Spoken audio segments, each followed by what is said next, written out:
Doctor Saha, আমি বলছিলাম যে সত্যি সত্যি তো দেখুন, শুধু পশ্চিমবঙ্গ কেন, সারা ভারতবর্ষ জুড়েই আমাদের এটা হচ্ছে একটা বিশাল সম্পদ যে এমন সুন্দর মাটি আমাদের রয়েছে। তো সেই জায়গা থেকেই আমাদের যেটা প্রথম প্রশ্ন, যে মাটিটাকে আমরা একটা প্রথাগতভাবে চাষাবাদ করি, অনেক সময় সেটা করতে গিয়ে বা বেশি ফলানোর ক্ষেত্রে কখনো কখনো হয়তো মাটির সুরক্ষার কথাটা আমরা ভুলে যাচ্ছি। সেক্ষেত্রে আমি জানতে চাইবো যে মাটি সংরক্ষণ এই যে বিষয়টা, এইটা বলতে আমরা কি বুঝছি? হ্যাঁ, আমি আপনার ওই গানের দুকলি থেকে নিয়েই আলোচনা আজকে শুরু করছি যে ফুল তো সোনা, মাতৃ জঠর থেকে প্রাণ সঞ্চার হয়।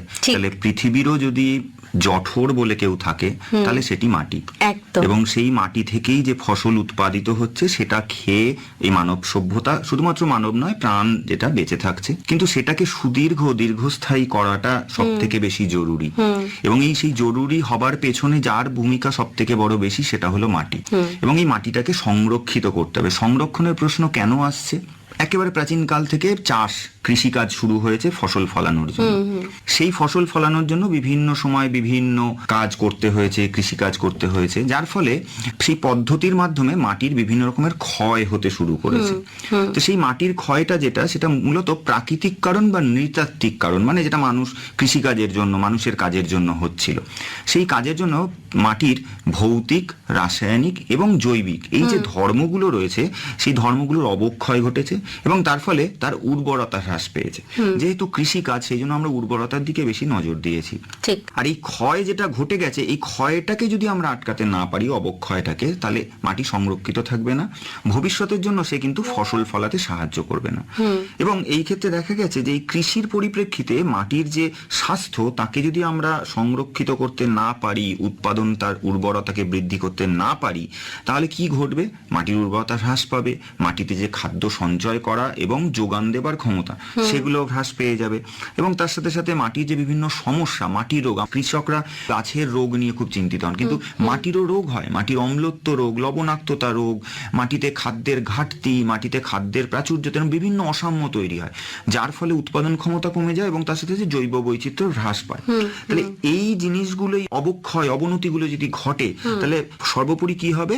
যে ফসলের উৎপাদন কম হবে এবং সেটা আমাদের সুনিশ্চিত খাদ্যের যে প্রয়োজন সেটাকে সুনিশ্চিত করতে পারবে না। মাটি সংরক্ষণের মূল উদ্দেশ্য যেটা, মাটি, ভূমি, জল এবং যে জৈবিক সম্পদ, তার অবক্ষয়কে রক্ষা করা এবং তার পুষ্টি ধারণ, যোগান দেওয়ার ক্ষমতাটাকে বজায় রাখা, এবং এই যে প্রাণী এবং তার সাথে সাথে যে পশুপালন হচ্ছে তার উৎপাদনকে বৃদ্ধি করা, এবং খাদ্য যে জীবিকা, ফুড সিকিউরিটি যেটাকে আমরা বলি, তাকে সুনিশ্চিত করা। বেশ, মোটামুটি এটা তো বোঝা গেল যে মাটি সংরক্ষণ বিষয়টি কি বা কেনই বা।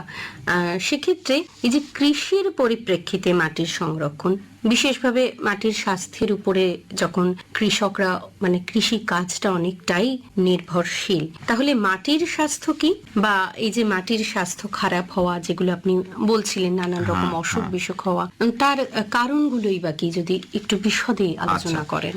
মাটির স্বাস্থ্য বলতে আমরা যেটা বুঝি, যে মাটি, তার সাথে যুক্ত উদ্ভিদ, তার সাথে যুক্ত প্রাণ, এদের মধ্যে একটা পারস্পরিক দেওয়া নেওয়ার সম্পর্ক রয়েছে, এবং এই যে সম্পর্কটা, বৃদ্ধি, পুষ্টি, উৎপাদনশীলতা, এই যে সাম্যাবস্থাটা, এই সাম্যাবস্থাটা মাটি কতটা সেই ক্ষমতা অনুযায়ী দিতে পারছে, এই ক্ষমতাটাকেই কিন্তু আমরা মাটির স্বাস্থ্য বলে বিবেচনা করে থাকি। এবং এই স্বাস্থ্যটা যদি ঠিক না থাকে, তাহলে কিন্তু মাটিতে ফসল ফলানো যাবে না ভালোভাবে, এবং সেটা লাভজনক হবে না। এই যে সাম্যাবস্থার কথা আপনি বলছেন, একটু যদি সহজ করে বিষয়টা বলেন। সহজ বলতে, মাটিতে যে খাদ্য রয়েছে সেই খাদ্যটা গাছকে পৌঁছে দিতে হবে। এবার মাটি যদি নিজে কোনো রোগ সমস্যায় জর্জরিত থাকে, তাহলে সে গাছের কাছে খাদ্য পৌঁছে দিতে হবে না। আর কৃষক যে সার ব্যবহার করছেন, সেই সারটাও কার্যকরীভাবে ব্যবহার হবে না। এই ক্ষেত্রে আমি একটা ছোট্ট পরিসংখ্যান দিই, যে আমাদের এই পশ্চিমবঙ্গেই প্রায় 24% মাটি কিন্তু বিভিন্ন কারণে ক্ষয়প্রাপ্ত হয়ে যাচ্ছে, এবং প্রায় দেখা গেছে যে 13 টন প্রতি বছরে প্রতি হেক্টর থেকে মাটি ক্ষয় পেয়ে নষ্ট হয়ে বেরিয়ে যাচ্ছে, অর্থাৎ টপ সয়েল, ওপরের যে মাটিটা যেখানে পুষ্টি ধরে রেখেছে মাটি, সেটা নষ্ট হয়ে যাচ্ছে। এটা তো সাংঘাতিক। অবশ্যই এটা ভবিষ্যতের জন্য খুব সাংঘাতিক, এবং সেই ক্ষেত্রেই মাটি সংরক্ষণের প্রয়োজন, আর সেই ক্ষেত্রেই মাটির স্বাস্থ্যের দিকে নজর দিতে হবে। আর এই স্বাস্থ্যটা খারাপ হওয়ার কারণ কি? প্রথম কারণ অবশ্যই বন যে আমরা বননিধন যেটা করছি, যথেষ্ট জায়গায় গাছ কাটছি, নিবিড় চাষ করছি, যার ফলে গাছ প্রচুর পরিমাণ পুষ্টি মাটি থেকে নিয়ে নিচ্ছে, এবং যে কৃষিজ যে অবশেষ সেগুলোকে আমরা ব্যবহার করছি না, আমরা জমির নাড়া পুড়িয়ে দিচ্ছি, মাটির যে জৈব অবস্থা তাকে আমরা নষ্ট করে ফেলেছি, অত্যাধিক পরিমাণে কৃষি বিষ, রাসায়নিক সার এইসব ব্যবহার করছি, জৈব সার বা জৈব উপাদানের ব্যবহার কমিয়ে ফেলছি, এবং অত্যাধিক লাঙল বা কর্ষণ করছি, যার ফলে মাটির যে ভৌত অবস্থা, তার যে খাদ্য ধরে রাখার ক্ষমতা, সেগুলো একে একে নষ্ট হয়ে যাচ্ছে। অর্থাৎ মানে আমরা সভ্যতাকে এগিয়ে নিয়ে যাওয়ার জন্য সভ্যতার প্রয়োজনেই পরোক্ষে কিন্তু সভ্যতারই ক্ষতি করে ফেলছি, বা আমাদের এই যে ভবিষ্যৎ প্রজন্মের জন্য আমরা বোধহয় কিছুই রেখে যেতে পারছি না, তাই তো? মাটিটা যদি খারাপ হয়ে যায় তাহলে কিন্তু ভবিষ্যতের ক্ষেত্রে উৎপাদন কমে যাবে, আর এই উৎপাদন সরাসরি আঘাত ফেলবে আমাদের সভ্যতার ওপরে, কারণ খাদ্য না থাকলে সভ্যতা বেঁচে থাকবে না। আচ্ছা, সব জায়গাতেই তো মানে সমস্ত ক্ষেত্রেই এখন আমরা প্রযুক্তির কথা বলি, সেক্ষেত্রে মাটি সংরক্ষণের জন্য কি কোনো বিশেষ প্রযুক্তি ব্যবহার করা যায় যাতে মাটির স্বাস্থ্যকে ভবিষ্যতের জন্য সুরক্ষিত করা যায়? অবশ্যই, আমাকে সুরক্ষিত করতে গেলে সেখানে তো প্রযুক্তি, ব্যবস্থাপনা, পরিচর্যা এগুলোর দিকে নজর দিতে হবে। তা আমরা যদি খুব সংক্ষেপে প্রযুক্তির কথা বলি, কিছু প্রযুক্তি হয় যেটা যান্ত্রিক পদ্ধতি, সেইটার ব্যাপারে আমরা বিশেষ আলোচনা করব না, কিন্তু আমরা বিশেষ যে আলোচনাটা করব যে আমাদের যে কৃষি কাজ ধরনের যে পদ্ধতি বা প্রযুক্তি সেগুলোর ক্ষেত্রে যান্ত্রিক পদ্ধতির মূল লক্ষ্যটাই থাকে যে আমার মাটিতে জল যে রয়েছে সেই জল যাতে এত বাহিত না হয় যে মাটির ক্ষয় হয়। এটা বাদ দিয়ে যেটা কৃষি পদ্ধতি থাকে তার মধ্যে আমরা যদি প্রথম দিকে দেখি যে আমরা কৃষি কাজটাকে কিভাবে পরিবর্তিত করব, অর্থাৎ কৃষি কাজের সাথে সাথেই আমরা মাটির সংরক্ষণটাকে পাশাপাশি করব, একসাথে হাতে হাত ধরে তারা চলবে। তো সেক্ষেত্রে শূন্য কর্ষণ চাষ বা জিরো টিলেজ, শস্য চক্র বা ক্রপ রোটেশন, তার সাথে সাথে সেচের ব্যবস্থাপনা ঠিকঠাক ভাবে, এগুলোর দিকে আমাদের নজর দিতে হবে। আমরা নিউট্রিয়েন্ট ম্যানেজমেন্ট, অর্থাৎ যে আমাদের পুষ্টি গাছের জন্য দরকার সেটাকে সঠিকভাবে আমরা তার পরিচর্যা করব। সেক্ষেত্রে আমরা ইন্টিগ্রেটেড নিউট্রিয়েন্ট ম্যানেজমেন্ট বা সমন্বিত পুষ্টি ব্যবস্থাটা গ্রহণ করব। মাটি এবং জল তার পরীক্ষা করব, তার স্বাস্থ্য যাচাই করব, এবং সেই অনুসারে আমরা কৃষিকাজটাকে করব। কিছু টেকনোলজি থাকে, যেমন গাছের ক্ষেত্রে নাইট্রোজেন সারের ব্যবহার করতে গেলে আমরা কিছু প্রযুক্তি ব্যবহার করি, যার একটি বিশেষভাবে উল্লেখযোগ্য পত্রবর্ণ তালিকা বা লিফ কালার চার্ট। ছোট্ট একটি কার্ডের মাধ্যমে আমরা কিন্তু নাইট্রোজেনের পরিমিত ব্যবহার করতে পারি, যেটা আমার মাটির স্বাস্থ্যকে ভালো রাখবে এবং সাথে সাথে কৃষকের যে খরচ সেটাকেও কমিয়ে আনবে। এছাড়াও আমাদের মাটি, ভারতবর্ষের বেশ অনেক অংশই মাটি এবং সাথে সাথে পশ্চিমবঙ্গের মাটি সমস্যাজনিত মাটির মধ্যে পড়ে, যার মধ্যে মূল সমস্যা অম্লত্ব এবং লবণাক্ততা। এই সমস্যাটাকে দূর করবার জন্য আমাদের হাতে রয়েছে মালচিং বা আচ্ছাদন পদ্ধতি, সবুজ সার বা গ্রিন ম্যানিউরিং, অ্যাজোলার চাষ, ল্যান্ডশেপিং, অর্থাৎ জমির কিছুটা পরিবর্তন করতে হতে পারে আমার মাটির চরিত্র অনুযায়ী। এই প্রযুক্তিগুলো যদি আমরা ব্যবহার করি তাহলে আমাদের মাটির স্বাস্থ্য সংরক্ষিত হবে। এরপরে যদি আমরা আসি যে জৈব উপাদান বা প্রাকৃতিক উপাদান, সেক্ষেত্রে আমরা জৈব সারের ব্যবহার করব, জীবাণু সারের ব্যবহার করব, বায়োচার বলে যে উপাদানটি এখন বিশেষভাবে উল্লেখযোগ্য সেই বায়োচারের ব্যবহারটা করব, এবং সাথে সাথে প্রাকৃতিক কৃষি আমরা পরবর্তীতে আলোচনা অবশ্যই একটু করব, প্রাকৃতিক কৃষিটাকে আমরা অন্তর্ভুক্ত করব। আর সেক্ষেত্রে এই যে বায়োচার কথাটি বলছেন, এটা এখন বেশ উঠে এসেছে বিষয়টি, এটা যদি একটু সংক্ষিপ্ত পরিসর। বায়োচার আসলে হচ্ছে যে আমাদের যে প্রাকৃতিক যে উদ্ভিদ উপাদান যেগুলো রয়েছে, অর্থাৎ উদ্ভিদ অবশেষ, সেটাকে আমরা একটা নিয়ন্ত্রিত অবস্থায় তাকে আমরা পুড়িয়ে ফেলছি, তাকে কার্বনের রূপে পরিবর্তিত করছি। সেটা যখন আমরা মাটিতে তারপরে ব্যবহার করছি, তার সারফেস এরিয়া বেশি হওয়ার জন্য তার মধ্যে বিশেষ কিছু গুণ দেখা যায়। অম্লত্ব দূর করতে পারে, লবণাক্ততাকে রোধ করতে পারে, মাটির অন্যান্য অবস্থাগুলোকে উন্নত করতে পারে। তো এইগুলো কৃষকরা করতে পারেন। আচ্ছা, এক্ষেত্রে তো আরো একটি বিষয় লক্ষণীয় যে মাটিটা আসলে কেমন সেটা তো খুব জানা আগে জরুরি। অবশ্যই। সেক্ষেত্রে মাটির পরীক্ষা করাটাও খুব জরুরি। অবশ্যই। তো সেই বিষয়ে কি কি ধাপ রয়েছে সেটা যদি একটু বলেন। হ্যাঁ, কৃষকদের চাষের, আমরা যদি চাষটিকে একটি যুদ্ধ হিসাবে বিবেচনা করি, তাহলে সেই যুদ্ধটার প্রথম 50% আমরা জিতে যেতে পারি আমি যদি মাটির সঠিক চরিত্রটা জেনে যাই।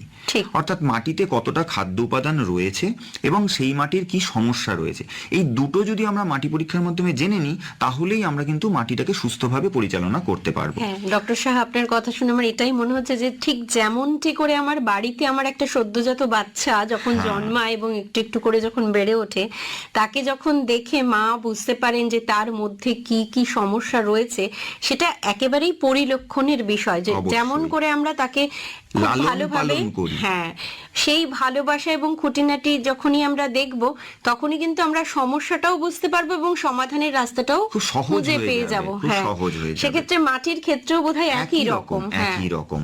সেক্ষেত্রে আমরা মাটির, যদি আমরা মাটির স্বাস্থ্য রক্ষা এবং মাটির স্বাস্থ্য যাচাই করার কথা বলি, তাহলে চাষিকে সঠিক সময়ে সঠিক পদ্ধতিতে মাটির নমুনা সংগ্রহ করতে হবে। একদম। বলা হয় যে বছরে একবার সে যদি মাটির নমুনা সংগ্রহ করে, সাধারণত ধান চাষের পরবর্তী সময়ে যে জমিটি ফাঁকা থাকে সেই সময় তারা যদি মাটির নমুনা সংগ্রহ করতে পারে, তাহলে সেই মাটির নমুনাটা সংগ্রহ করে তারা যে কোনো জায়গায় যেখানে মাটি পরীক্ষা হয়, বিভিন্ন কৃষি বিজ্ঞান কেন্দ্র, সরকারি কৃষি দপ্তর, সেখানে তারা মাটি পরীক্ষা করে নিলে তারা কি জানতে পারবে, তারা মোটামুটি 12টি যে পরিমাপক রয়েছে মাটির অম্লত্ব, লবণাক্ততা, জৈব কার্বন এবং খাদ্য, প্রাথমিক খাদ্য এবং গৌণ খাদ্য এবং অনুখাদ্য, এই খাদ্যগুলোর অবস্থা, এগুলো তারা জানতে পারবে। এবং এই পরীক্ষার মাধ্যমে তাদেরকে পরামর্শ দেওয়া হবে যে সেই মাটির সমস্যা থাকলে সেই মাটিতে কি কি উপাদান যোগ করলে সমস্যাগুলো দূর হবে। যেমন অম্লত্ব থাকলে চুনের ব্যবহার, লবণাক্ততা থাকলে আমরা সাধারণত আচ্ছাদন পদ্ধতির ব্যবহার করতে বলি, সেচ পদ্ধতি সঠিকভাবে করতে বলি, এরকম বিভিন্ন পদ্ধতির পরামর্শ দেওয়া থাকবে এবং সঠিকভাবে পরিমিত পরিমাণে সারের ব্যবহারের কথা বলা থাকবে, জীবাণু সারের ব্যবহারের কথা বলা থাকবে। তাহলে এগুলো যদি চাষিরা সঠিকভাবে গ্রহণ করতে পারে, তাহলে কি হবে, আগামী দিনে তাদের মাটির স্বাস্থ্যটা আরো উন্নত হবে এবং সাথে সাথে সেই মাটিতে যে ফসল তারা চাষ করতে চাইছিলেন তার সর্বোত্তম ফলনটা তারা পাবে। এখানে সর্বোত্তম এবং সর্বোচ্চের মধ্যে একটা সূক্ষ্ম ফারাক রয়েছে। সর্বোচ্চ মানে আমি মাটির ক্ষতি করেও আমি সর্বোচ্চ ফলন পেতে পারি, আর সর্বোত্তম মানে হলো আমি মাটির কোনো ক্ষতি করব না, সে আমার বন্ধু হবে, তার সাথে পথ হেঁটেই আমি সর্বোচ্চ ফলনটাকে তুলে আনতে পারবো। বেশ। এবং সেক্ষেত্রে যদি একটুখানি মাটির স্বাস্থ্য কার্ডের ব্যবহারের কথাটাও বলে দেন। হ্যাঁ, মাটির স্বাস্থ্য কার্ডটা হচ্ছে মাটি পরীক্ষা হবার পর যে কার্ডটি তৈরি করা হয়, সেখানে মাটির যে চারিত্রিক বৈশিষ্ট্য সেগুলোকে তো পরিমাপ করে বলা থাকে এবং কৃষক যে ফসল চাষ করতে চাইছেন সেই ফসলটার জন্য পরামর্শ সেখানে দেওয়া থাকে। এক্ষেত্রে বিশেষভাবে আমি দুটি কথা উল্লেখ করব, যে দেখা গেছে যে আমাদের সাধারণভাবে সারের নাইট্রোজেন, ফসফরাস, পটাশিয়াম, এই যে তিনটি মূল খাদ্য, এই খাদ্যের যে প্রয়োজন সেটা 4-2-1 অর্থাৎ 4 ভাগ 2 ভাগ 1 ভাগের প্রয়োজন হয়। কিন্তু সাম্প্রতিক আমাদের যে মাটির স্বাস্থ্য পরীক্ষা থেকে যে তথ্যগুলো উঠে আসে, সেখানে দেখা যাচ্ছে যে নাইট্রোজেনের পরিমাণ প্রায় 8-এর কাছাকাছি, অর্থাৎ 8 ভাগ নাইট্রোজেন ব্যবহার হয়, সেখানে 3 ভাগ এবং 1 ভাগ ফসফরাস, পটাশিয়াম ব্যবহার হয়। আচ্ছা। ফলে কি হচ্ছে, মাটির মধ্যে একটা অসাম্য তৈরি হচ্ছে।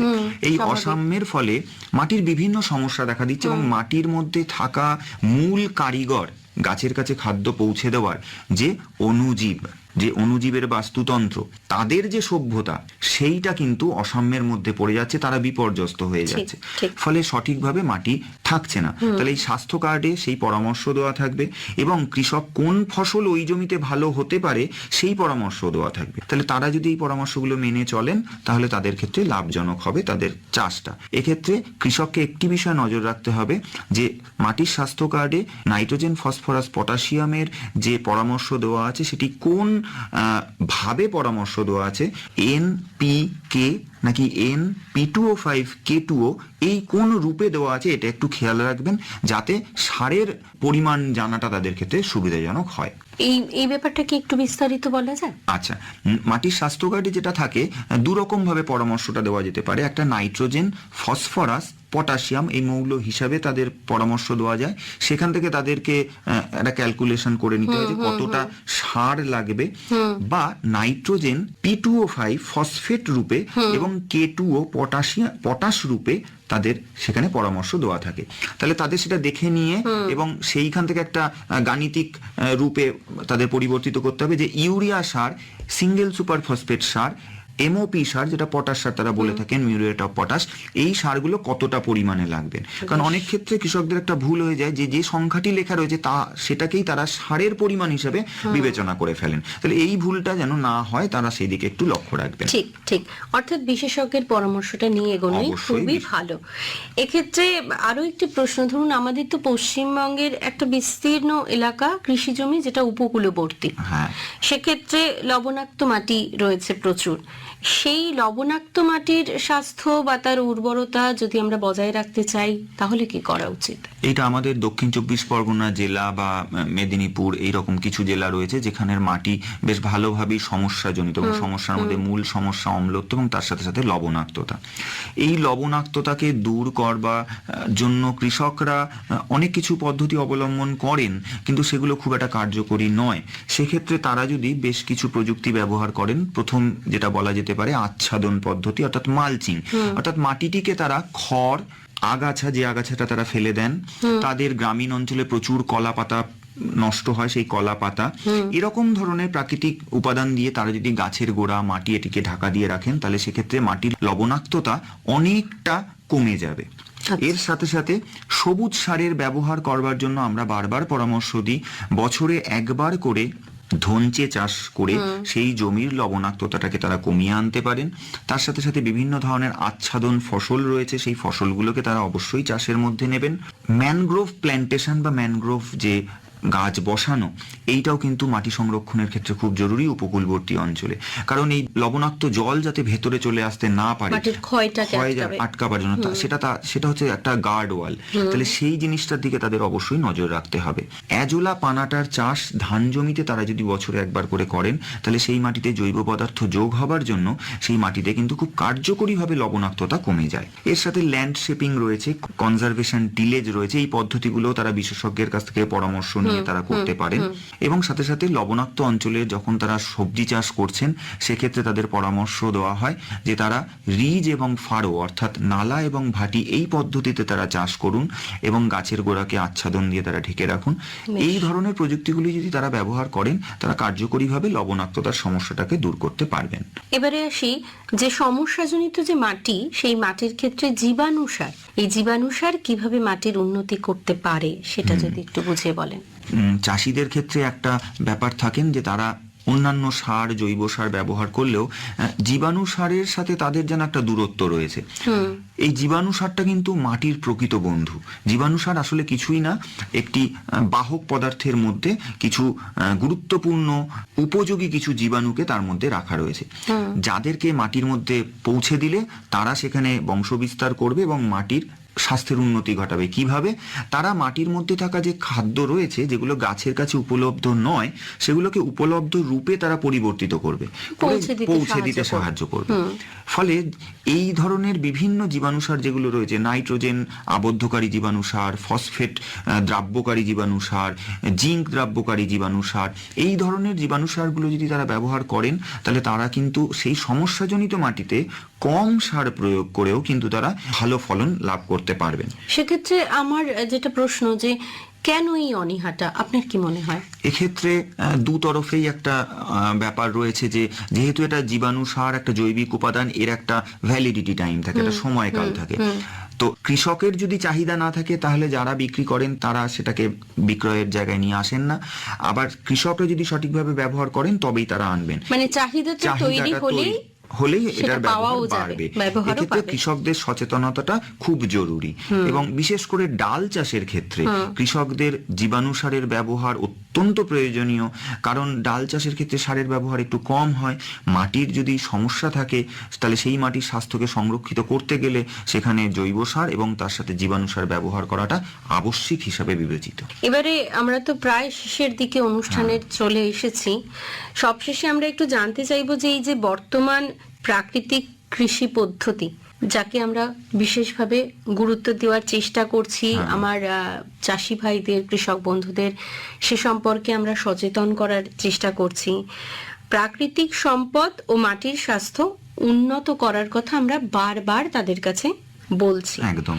তো এই প্রাকৃতিক কৃষি পদ্ধতি ও মাটির স্বাস্থ্য সংরক্ষণে গুরুত্ব, সেই গুরুত্বটার যদি তাদের কাছে আমরা বোঝাতে পারি, তবে হয়তো এটাও তাদের কাছে অনেক বেশি গ্রহণযোগ্য হয়ে উঠবে। তো সেটা যদি একটু বলেন। দেখুন, এই যে কৃষিকাজ, এই কৃষিকাজ কিন্তু শুধুমাত্র যে আমি মাটিতে বীজ ফেললাম, বীজটা অঙ্কুরিত হয়ে ফলন দেবে, ব্যাপারটা এরকম নয়। গাছটি বড় হলে তার কাছে মাটিতে থাকা খাদ্যটাকে পৌঁছে দিতে হবে, আর এই পৌঁছে দেবার কাজটা করে হচ্ছে আমাদের এই অণুজীব বা জীবাণুরা। তাহলে মাটির যে বায়োলজিক্যাল ফার্টিলিটি বা যে জৈবিক উর্বরতা রয়েছে, তাকে আমায় বৃদ্ধি করতে করতেই হবে। এটা শুধুমাত্র যে জৈব সার দিয়ে করা যাবে তা নয়, সেই ক্ষেত্রে প্রাকৃতিক কৃষির একটা বিশাল ভূমিকা রয়েছে এবং কৃষকদের এই বিষয়ে সচেতন করবার জন্য সরকারি কৃষি দপ্তর বারবার সেই উদ্যোগ নিচ্ছেন প্রাকৃতিক কৃষি বা ন্যাচারাল ফার্মিং কে তাদের কাছে নিয়ে আসার জন্য।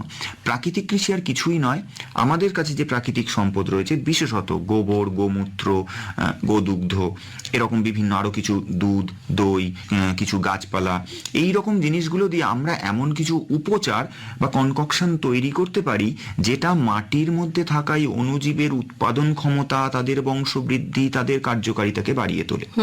যেমন জীবামৃত, পঞ্চগব্য, শস্যগব্য, তার সাথে সাথে রয়েছে বীজামৃত, অর্থাৎ বীজের যে শোধন, সেই শোধনটাকে করবার জন্য এই যে বীজামৃত নামক যে উপচারটি, এইগুলোর ব্যবহার করা। আচ্ছাদন করা মাটিকে আচ্ছাদন করে রাখলে তার তাপমাত্রা নিয়ন্ত্রিত হয়, তার জল সংরক্ষিত থাকে। তাহলে দেখুন, একদিকে কিন্তু মাটি সংরক্ষিত হচ্ছে, আবার সাথে সাথে মাটির যে জৈবিক যে উর্বরতা শক্তি সেটাও বৃদ্ধি পাচ্ছে। এই যে জীবামৃত, পঞ্চগব্য, শস্যগব্য, এইগুলোকে আমরা ব্যবহার করছি। আচ্ছাদন এবং ওয়াপসা, অর্থাৎ মাটির মধ্যে থাকা 50% বায়ু এবং 50% জল, একে আমরা সংরক্ষিত করে দিচ্ছি। ফলে জীবাণুগুলো ভালো থাকছে, মাটির মধ্যে থাকা যে ভৌত রাসায়নিক অবস্থা সেগুলো ভালো ঠিকঠাক থাকছে, এবং সাথে সাথে গাছের যে বৃদ্ধি, পুষ্টি, সেগুলোও নিয়ন্ত্রিত হচ্ছে। তাহলে এই যে প্রাকৃতিক কৃষি, যার মূল 4টে ভিত, জীবামৃত, বীজামৃত, আচ্ছাদনা এবং ওয়াপসা, এই 4টি ধাপের মাধ্যমে আমরা মাটিকে সংরক্ষিত করছি সামগ্রিকভাবে। আমরা সারের ব্যবহার কমিয়ে আনছি একেবারে, এবং সাথে সাথে যে কৃষক, তার যে সুস্থতা, সেটাকেও সুনিশ্চিত করছি, এবং আমাদের ফলন যেটা আমাদের একেবারে শেষের লক্ষ্য, সেই ফলনটাকে আমরা সর্বোত্তম করতে পারছি। তাহলে এই প্রাকৃতিক কৃষির মাধ্যমে আগামী দিনে মাটি, জল, পরিবেশ, এগুলো সব সংরক্ষিত হবে, একটা সার্বিক সংরক্ষণ, পরিবেশের সংরক্ষণ হবে। সেক্ষেত্রে এই যে সচেতনতামূলক বিভিন্ন প্রোগ্রাম করার কথা বলা হচ্ছে, এবং সেখানে কৃষকদের সংযুক্তিকরণের কথাও নিশ্চয়ই ভাবা হচ্ছে। আপনাদের সংস্থা অর্থাৎ শস্য শ্যামলা কৃষি বিজ্ঞান কেন্দ্র সেই রকম কি কি কাজ এই মুহূর্তে করছে, যদি একটু বলেন। সারা ভারতবর্ষ জুড়ে আমাদের প্রায় 700-র ওপর অধিক কৃষি বিজ্ঞান কেন্দ্র রয়েছে, এবং প্রতিটি কৃষি বিজ্ঞান কেন্দ্রে কৃষি বিশেষজ্ঞদের থেকে এই কৃষকদের কাছে অনুরোধ, অর্থাৎ কৃষকরাই তো মাটির ব্যবহার সব থেকে বেশি করেন, তো তাদের কাছে মাটি পরম বন্ধু। তো তাদের জন্য এই কৃষি বিজ্ঞানী বলুন, কৃষি বিশেষজ্ঞ বা রাজ্য সরকার, কেন্দ্রীয় সরকার, বিভিন্ন দপ্তর, তাদের থেকে এই একটাই অনুরোধ, এবং বিশেষ করে আমি কৃষকদের কাছে করজোরে এই অনুরোধটাই রাখবো যে তারা যেন মাটির যে ওপরেই ভাগের যে মাটির স্তর, যেটাকে আমরা টপ সয়েল বলি, ওটি মাটির প্রাণকেন্দ্র, এইটাকে কোনোভাবেই তারা যেন নষ্ট না করেন। কিভাবে তারা নষ্ট করেন? ধান চাষ হয়ে যাওয়ার পরে তারা যে নাড়াটি জমিতে পুড়িয়ে ফেলেন, এইটা কিন্তু মারাত্মকভাবে মাটির এই টপ সয়েলটিকে ক্ষতিগ্রস্ত করে। তার ফলে কিন্তু আগামী দিনে চাষের বিশাল বড় একটা ক্ষতি হওয়ার সম্ভাবনা থাকে। তো আমার সবার কাছে করজোরে অনুরোধ, কৃষক ভাই বন্ধুদের কাছে, যে তারা যেন মাটির এই দিকটা, ক্ষতির দিকটাকে তারা বিবেচনা করেন, তারা যেন নাড়াটাকে না পোড়ান, এবং তারা কিন্তু সহজেই এই নাড়াটিকে নিয়ে বিভিন্ন সার, মানে জৈব সার উৎপাদনের জন্য বিভিন্ন ধরনের জীবাণুর কালচার পাওয়া যায় বা পদ্ধতি রয়েছে, কেঁচো সার পদ্ধতি রয়েছে, এবং বিভিন্ন পদ্ধতির মাধ্যমে তারা জৈব সার উৎপাদন করতে পারেন, করে তারা আবার সেই জমিতে ব্যবহার করতে পারেন। তো তারা সেইটা করলে আগামী দিনে অবশ্যই মাটির স্বাস্থ্য ভালো হবে, এবং প্রাকৃতিক কৃষিটাকেও তারা অবলম্বন করুন। কৃষি বিজ্ঞান কেন্দ্রের পক্ষ থেকে বিভিন্নভাবে এই সচেতনতামূলক কাজকর্ম করা হয়, এবং আমরা দেখতে পাচ্ছি তারাও এটাকে গ্রহণ করছেন ধীরে ধীরে। তো আগামী দিনে অবশ্যই আমি আশা রাখবো, এবং সেই দিনটাকেও আমরা অবশ্যই দেখতে পাবো, যেই দিন আমাদের এই সুন্দর পৃথিবীটা সত্যিই শস্য শ্যামলা হবে, সবুজ হবে, এবং মাটিটাও আবার প্রাণবন্ত হয়ে উঠবে আগের আমাদের অতীতের। বন্ধুরা, আজকে আমরা কথা বললাম ভবিষ্যৎ কৃষির লক্ষ্যে মাটি সংরক্ষণ এই বিষয় নিয়ে।